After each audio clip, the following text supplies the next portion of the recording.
All right, we're on. So hi, everybody. This is Paul Dahls, and as you guys all know, I am the Climate and Culture Coordinator at Monrovia High School, and welcome to the second episode of the Getting to Know You project. And today we have the spectacular Brenda Garcia with us, and I am super excited.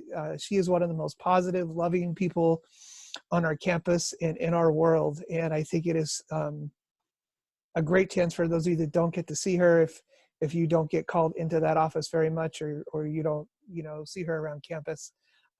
Today you're going to get to meet somebody with a heart of gold. So Brenda, hello, thank you. Hello. Thank you. And I'm super glad you're here and are going to do this with us. So every one of these we're kind of trying to start the same with what we call the Wildcat pedigree. Okay. And basically what that means is talk to us a little bit about what you do at Monrovia High School and when you started there, and whatever else you have involved as a Wildcat. So I work at room 103. I'm the secretary for Mr. Lujan. I started November of 2012 at the high school, but I've been with the district for 17 years. Wow. I have worked at Monroe Elementary as a playground aide. I worked at CELC as an instructional aide for special ed. From there, I went to Wild Rose as an instructional aide for special ed. And then from there, up to November of 2011, I was in a classroom for special ed, and then moved over to secretarial job. Nice. Yeah, I feel like you've been around forever, which I'm grateful for. I'm grateful for. So tell us a little bit about your background. Where did you grow up? Where did you go to school, and where do you guys live now, and all that cool stuff? I was born and raised in Puerto Rico. I moved here when I was 13. I lived in Lincoln Heights. Okay. So I went to Florence Nightingale Junior High, and then I went to Lincoln High in class of 1986. Okay. From there, I went to UCLA. I have a BA in geography. Nice. I never used, because I wanted to go into conservation of natural resources, and nobody gave me a job because I didn't have experience. Oh, wow. So I ended up working in a dental office, which is where I met my husband, got married, and have my kids. Awesome. And just in case people don't know, how many kids do you have? I have 2 kids. I have a graduate of Monrovia High School of 2012, class of 2012. She's 25. And she goes to Mount Sac. She's doing veterinary science. Okay. And I have a 17-year-old at Monrovia High School right now. She'll be class of 2022. And I have 2 four-legged babies. Nice. So I've already learned something new, because I knew you had a degree from UCLA, but I don't think I knew what it was in. So yeah. As a former geography teacher, that's pretty awesome. And just so you guys know, staff are putting together senior pictures from their senior year. Brenda shared hers with me last night. It just brought a huge smile on my face. We are both 80s babies. It's super cool to look back. So students, if you're watching this, look ahead to the ASB Instagram page in a couple of days, because those pictures are going to go up, and I think it's awesome. So thanks. It was a hard year. My senior year was a hard year. My mom passed away in March. Oh, wow. Graduated in June. So yeah. Senior year in high school was a hard year. For sure. And then did you go straight to UCLA from there? I went straight to UCLA, yes. Good for you. Wow, that's awesome. Well, I've accidentally covered like 3 questions in a row just by talking to you, so I'll just keep on going. Some of what I like to do when we do these is just kind of talk about, not necessarily quote unquote silly stuff, but just sometimes I like fluff, because fluff is kind of what makes our lives fun. So what about your best or most favorite vacation memory that you have where you've been? When I was single, I went to Hawaii with my younger sister and a couple of her friends. So that was fun. And then married, the four of us took a trip to Georgia. Okay. And so that was fun. I'd never been to Georgia. My sister-in-law lives there, so that was fun. And so Nice.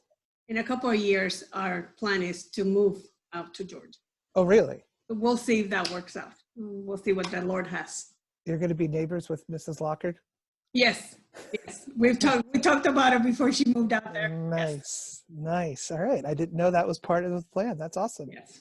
All right. So let's do some favorites. What is your favorite sports team? I guess I'd say the Dodgers. Okay. Yeah. Okay. You bleed blue. Yes. Okay. Okay. What about your favorite movie? That's a hard one, right? Over and over again, and I don't get tired. It's Pretty Woman. Oh, that's a classic that a lot of our students haven't seen. Yes. I realize. I was thinking, what? Yeah. Pretty Woman. Yeah. I realize that a lot of the stuff that we've watched, the kids are like, what?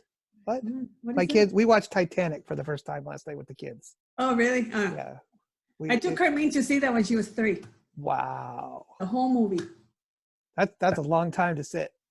For a 3-year-old, yes. The whole movie.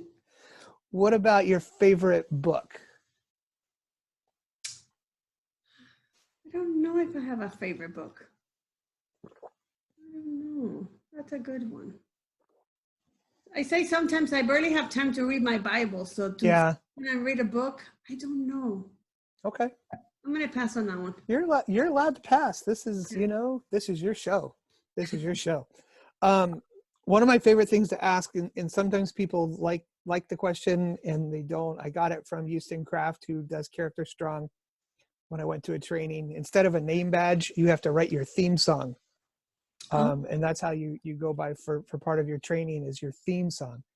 Do you have a go-to theme song that just inspires you or makes you cry every time you hear it? Or I'd say any Lionel Richie song. Lionel Richie. Mm-hmm. Kids. Lionel Richie when I was in high school. That's a good goal. You know how kids nowadays, like, I'm going to marry Justin Bieber or the Jonas. I was going to marry Lionel Richie. Yes. Having gone to high school at a similar time period, I was right. Lionel Richie was the man. Yeah. He was the man. Kids watching this, just so you know, prior to him being on American Idol, Lionel Richie did have quite a music career. Yes. Prior to that. That's Lionel Richie's a good go-to for sure. So I think the most important thing I ask at the end of these things, because I know you and I know your heart for kids and for what we do. And I know how much you're missing being around kids. I'm sure you miss being around Mr. Lujan too, but kids for sure. If you could send a message to the kids that you used to see every day and the kids that walked our halls, what would you want to say to them? That we're all going through the same thing. And if they need anything, not to hesitate to send an email. Okay. That we'll get to them. We'll see each other. At one point, we'll get back together. We will. Through this. It's hard on all of us, not just them. And it's just hard. Yeah.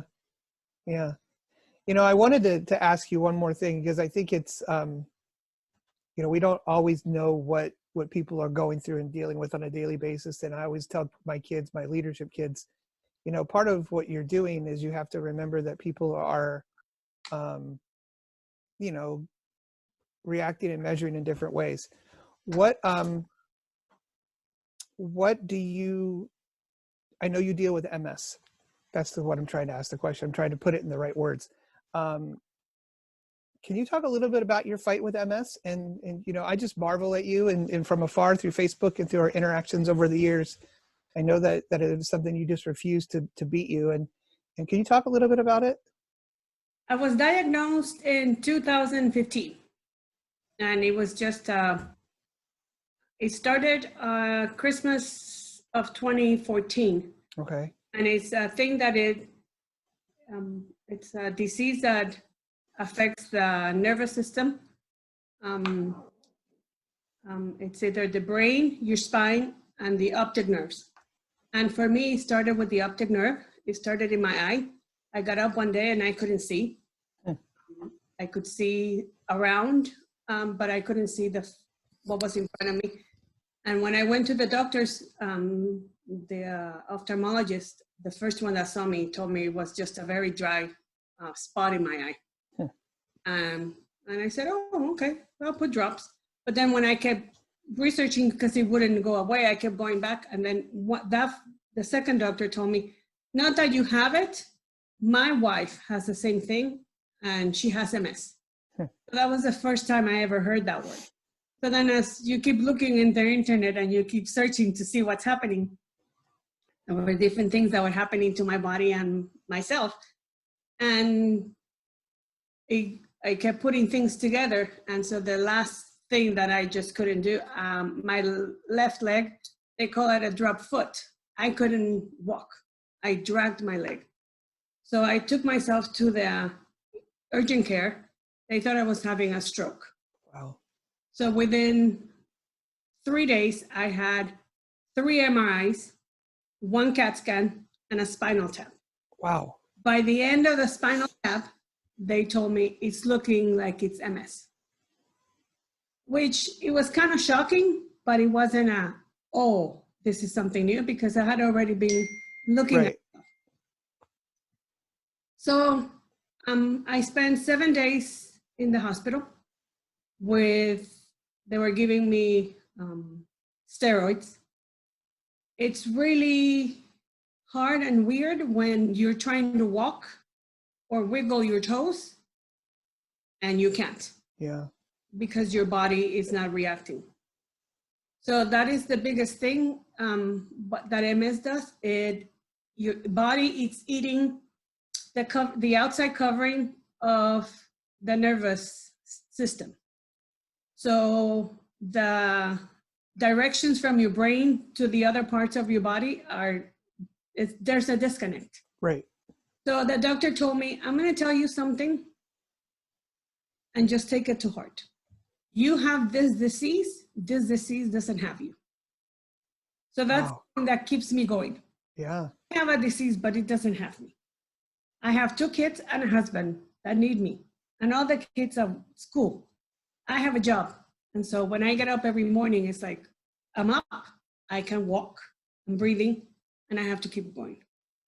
Wow. The day that I can walk and I can do anything, I've told the girls, you're going to make me stop. I'm not going to make a fool out of myself. Yeah. Of anybody. Yeah. And so that's what keeps me going. I keep telling myself, you got to keep swimming. Yeah, I got to keep swimming. Yeah. What a powerful piece of advice from that doctor. Just that simple sentence that could become a almost like a war cry of, I mean, I'm kind of blown away by that right now, and usually I'm not speechless, you know that. But that's really incredible. Mm-hmm. Well, my dear, I'm so appreciative of this and for taking the time to do this and being willing to share your heart out there with folks. And part of this, I firmly believe, obviously, I believe we're all going to be back together again. And there's nothing more important in a school than our community itself and the people in it. I could, grades are grades, books are books, but the people that walk the halls are what make a school. And yes, you are such a key part of that. So thank you so much. I love you to death. Thank you. You too. Hug everyone for me and tell them I said hey. And I can't wait to see you and actually give you a physical hug too. Me too. Take care. Brenda. Bye-bye. Bye. And